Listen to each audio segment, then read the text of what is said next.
Well, the reaction keeps on coming to plans for a European Super League. The idea has been widely condemned, as we've been hearing, including by fans of the 6 Premier League clubs involved. Appalling. The Arsenal Supporters Trust totally deplores this. It's against everything football should be about. What is football if it's not about competitive balance and qualifying for competitions on sporting merit? It totally blows apart 150 years of football history. Do you think Stan Kroenke and the owners of Arsenal appreciate and understand the depth of feeling from the Arsenal fans on this? No, they're billionaire owners, live in America, know the franchise model. They've never bothered to meet with Arsenal fans. They don't consult. All they want to do is make money out of owning media rights in England. Sadly, I doubt they care very much. There's been no consultation with supporters. I mean, some people might argue you wouldn't expect that with something that's going to have to be, confidential. But I think the fans have got to have a role in this, and I think this is where we see government's going to have a role, because we think that the way to change this decision is we've got to have reform at a government level. The government have promised this for a long time, that we need to look at football reform. Well, this is the time it's got to happen, because I think this is the way to defeat it. And I think it's noticeable that the German clubs have not been involved in this, Bayern Munich in particular, and I think that's clearly because of their ownership model. And so I think that's really the solution for us, is that government need to look at how we change and reform football ownership and governance, and they need to do it properly this time. I haven't seen much support for it at all. A few people saying they would like a bit more detail and things like that, which is sort of understand. But most Liverpool supporters I've seen, and as you can imagine, we talk to a lot, and we sort of having conversations all the time with Liverpool supporters. Just a lot of anger, a lot of frustration, and the fact is that again, the owners of our football club have gone ahead and done something without a proper consultation with supporters. And if they'd have asked supporters, they'd have realised just how strong the feeling is against something like this.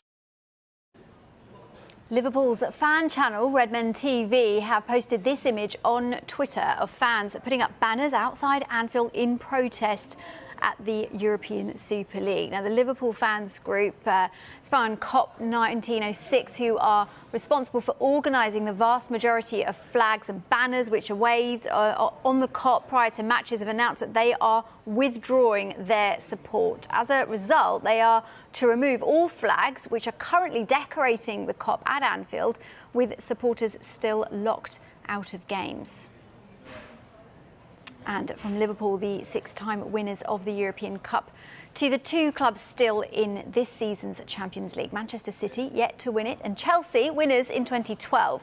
Well, Kevin Parker, the General Secretary of the Man City Supporters Club, believes his club have been forced into the decision. Yes, I've had a good conversation with the club this morning, and they've not told me a great deal more than has been issued in the public statement, I suppose. They are looking at it from a business point of view, as you would expect them to. They're not football supporters. I think if football supporters ran football clubs, these decisions wouldn't be taken in the way that they have been. They have to look on this. You can't be left on the outside of things, I suppose. That's not a club comment. That's my view from speaking to them. And that's the only consolation that I get, I suppose, I might think that City have been forced into a situation that they had no other option than to take, because they're trying to protect the future of the club. But as a football fan and as a City fan, and this being part of me for the last 50 years following football, really I probably would like them to have not made that decision and stick with football at its roots.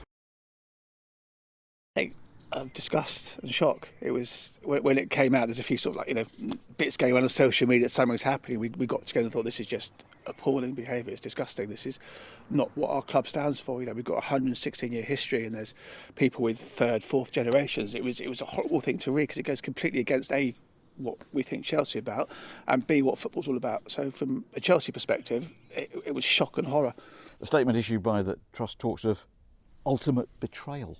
It feels like that, because the club said in their statement that we look forward to working with stakeholders, mainly supporters.